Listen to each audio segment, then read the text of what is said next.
Good afternoon, Airgun fans. We have scopes. We have airgun scopes. Uh, I only use low power airguns, Canadian 500 FPS airguns.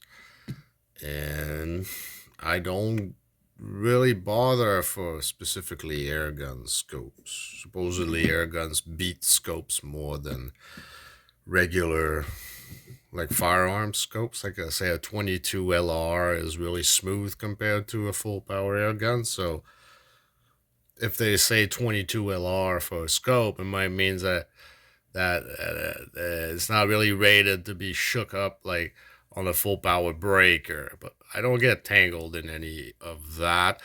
I get scopes on eBay, on Amazon, generally around $75 worth for a scope. And you can get all kinds of magnifications for that kind of money. It doesn't make the scope more expensive because it's a 16x or a 5x. At that point, you're gonna spend around $75 Canadian if you want to get that other grade of scope without being necessarily an airgun scope. No, so just wanted to get that out of the way. So ideally, your airgun scope will have two focus. One that's eye focus to help you have a clear view of the crosshairs, and one that's parallax focus. That'll help you have focus downrange at your target. In air guns, you might want to have one that has a very low start of a parallax, like 10 yards, which is very useful because you can start shooting around 30 feet and still be on focus. And then it'll go to infinity. So you want one that will ideally start closer if available. I have one there, a 16X that will only start at 20 yards. So this is the CV Life 3 to 9. And it's, what was I saying? Yeah, this one starts at 10 yards. So that's fully adjustable both ways.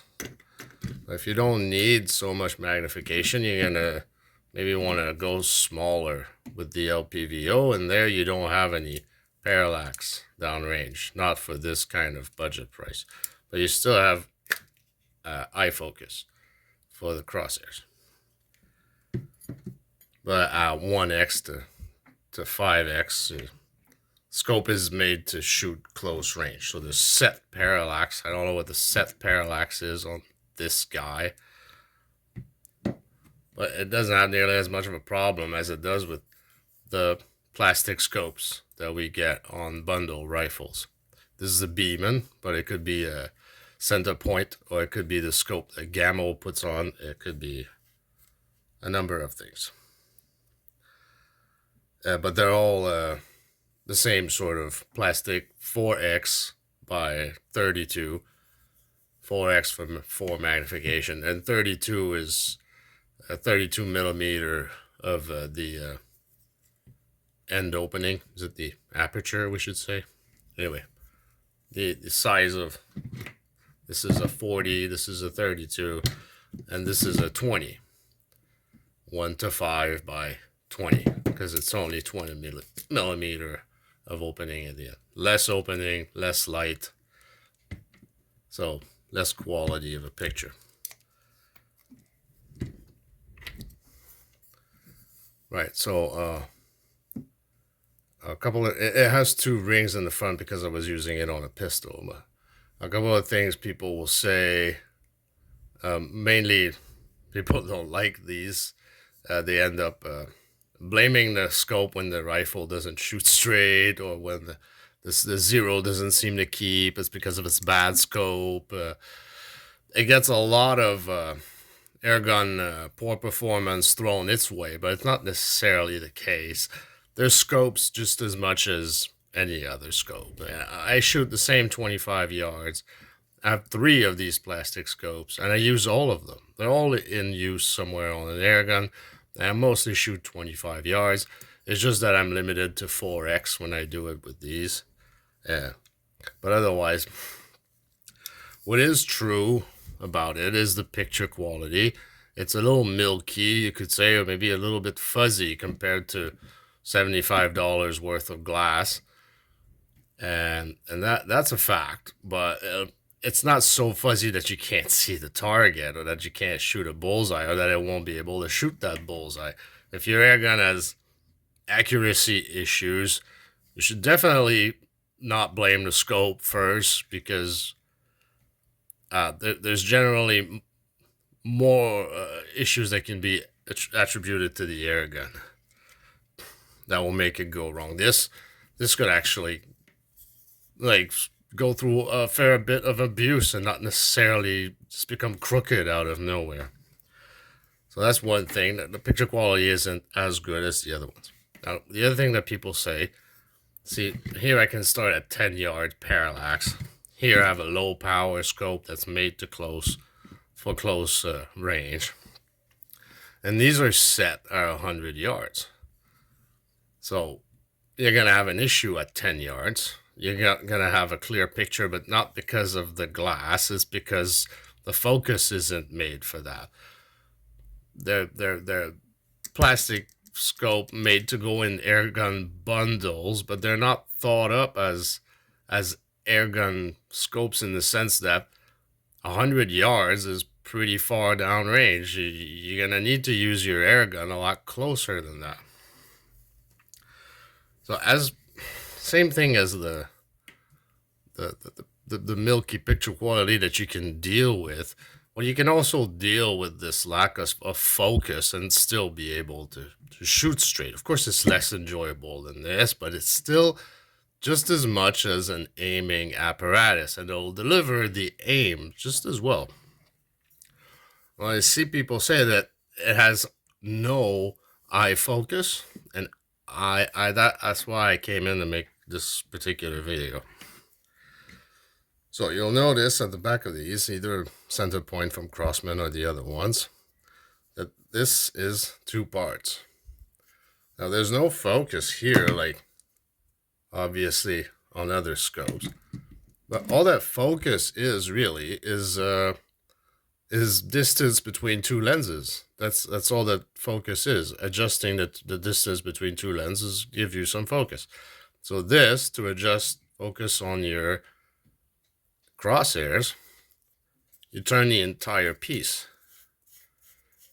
And I've seen a lot of people just completely miss this. And there's quite a bit of thread here. It's not just to hold this down, it's to adjust the focus.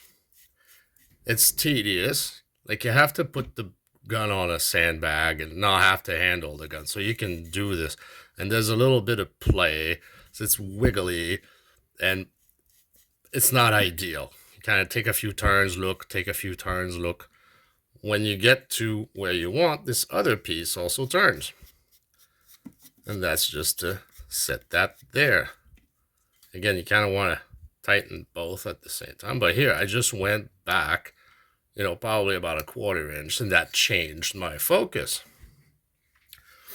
Okay, that's not parallax, though. That's not to target. That's for your crosshairs.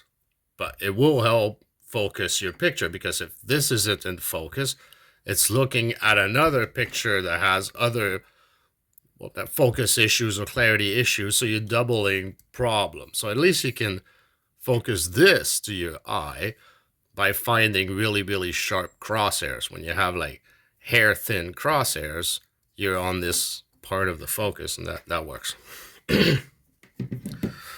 So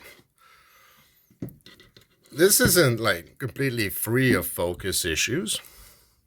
Like this, where you can go from 10 yards to infinity and focus this back end at the same time. Picture is always perfect. But a trick I picked up over time is, if you want to be really close and you find that you don't have the focus that you want, you can do what I call, you can blur the crosshairs. Means you'll stop focusing for you, and you'll start concentrating on the back picture. And the back picture will start to improve a little bit right at that point where you're starting to lose the crosshairs. When I'm saying lose the crosshairs, it's just a slight fuzz that starts to appear in your crosshairs. They're not as sharp as you would have liked, but if you compare the picture that you're getting, now you're working this focus more towards the advantage of the other picture. So blurring your crosshairs a little bit can actually give you a better picture and give you a more enjoyable, like, plinking session or whatever, because of what you're looking through. And you know, your brain makes up the difference. It doesn't bother with the slightly blurry crosshairs, and it stops being bothered by the slightly blurry picture. It's a compromise, but it works. So the same idea, you can do a little bit on this. If you want to be closer, it's for you will want to be closer than 100 yards, because this is focused at 100 yards. So you can use your front focus, which is there. It's just really 2-piece and analog, if you'd like. And again, go look for the blurry crosshairs, just the edge of them. Just sacrifice a little bit of your crosshairs and you'll gain closer focus on this end. I do it like specifically on air guns that I set and reuse at, you know, one range, and I don't switch around. Otherwise, I find that at 25 yards, what I mostly shoot, this 100-yard scope can be easily focused from this end to have one quality, like say one level of clarity through the crosshairs and the picture, to just be able to take your concentration off of that and just go on with shooting. They're adjustable. It's just this 2-part action, basically.